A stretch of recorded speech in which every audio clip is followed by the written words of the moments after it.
बॉलीवुड अभिनेता सैफ अली खान, जो इस सप्ताह की शुरुआत में अपने बांद्रा स्थित घर में एक घातक चाकू हमले से बच गए, पटौदी शाही वंश के उत्तराधिकारी हैं, जो भोपाल के पूर्व शासक थे, जिन्होंने मध्य प्रदेश की राजधानी पर एक अमिट छाप छोड़ी है। भोपाल के पूर्व शासकों में एक नाम जो इतिहास में खो गया है या कम से कम अनदेखा किया गया है, वह है बेगम सुल्तान जहां, भोपाल की अंतिम महिला नवाब, जिन्होंने ऐतिहासिक राजधानी को एक यूरोपीय शहर में बदलने की कोशिश की और कुछ हद तक इसमें सफल भी रहीं।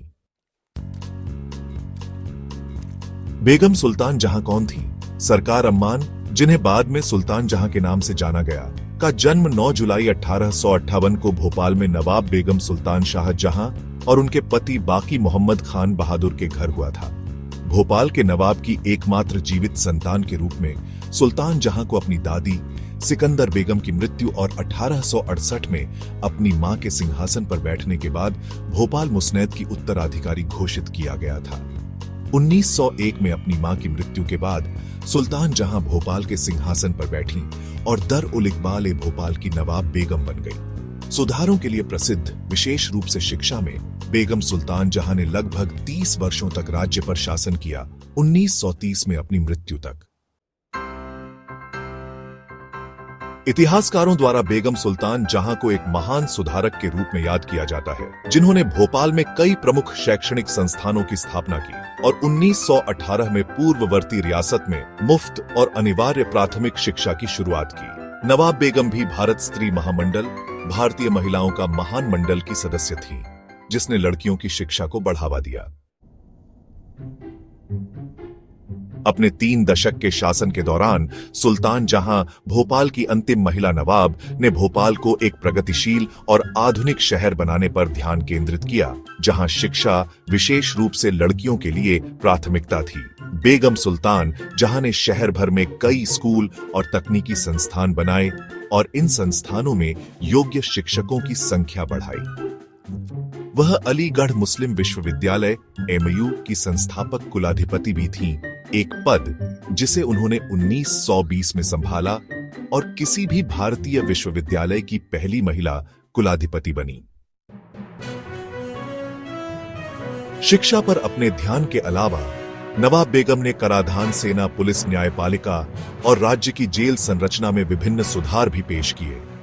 इसके अतिरिक्त उन्होंने एक व्यापक सिंचाई और सार्वजनिक कार्य प्रणाली विकसित करके राज्य में कृषि का विस्तार किया और 1922 में एक कार्यकारी और विधायी राज्य परिषद की स्थापना की और नगर पालिकाओं के लिए खुले चुनाव शुरू किए।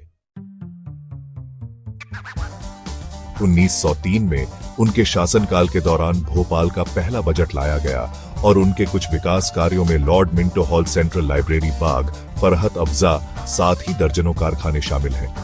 नवाब बेगम ने राज्य में शराब पर प्रतिबंध भी लगाया और यॉट क्लब का निर्माण किया, जो भोपाल को यूरोपीय शैली का मेकओवर देने का उनका प्रयास था। एक प्रयास जिसे कई लोग मानते हैं अगर वह कुछ और वर्षों तक जीवित रहती तो वह सफल हो जाती। रोल्स रॉयस कारों के प्रति उनका जुनून। बेगम सुल्तान जहां बेगम को रोल्स रॉयस कारों के प्रति गहरा जुनून था और उनके पास 3 ऐसी महंगी गाड़ियां थीं जब ये मशीनें दुनिया में कहीं भी दुर्लभ थीं। उनके पास 3 रोल्स रॉयस कारें थीं। यह उनके शाही जीवन शैली को दर्शाता है, लेकिन वह सिर्फ अपने शौक पूरे करने में व्यस्त नहीं थी। उन्होंने शिक्षा को भी बहुत महत्व दिया। उनका नाम अभी भी शिक्षा, प्रगति और नवाचार से जुड़ा हुआ है। नवाब बेगम का सैफ अली खान से संबंध। बेगम सुल्तान जहां सैफ अली खान की परदादी थीं, हमीदुल्लाह खान की बेटी साजिदा सुल्तान, नवाब बेगम के इकलौते बेटे और उत्तराधिकारी, की शादी पटौदी के नवाब इफ्तिखार अली खान से हुई थी, जो सैफ अली खान के दादा और मंसूर अली खान पटौदी के पिता थे, जिन्होंने अभिनेत्री शर्मिला टैगोर से शादी की थी। एमयू की पहली कुलाधिपति। बेगम सुल्तान जहां को 1920 में विश्वविद्यालय की स्थापना के समय एमयू की पहली कुलाधिपति नियुक्त किया गया था और 1930 में अपनी मृत्यु तक इस पद पर रहीं।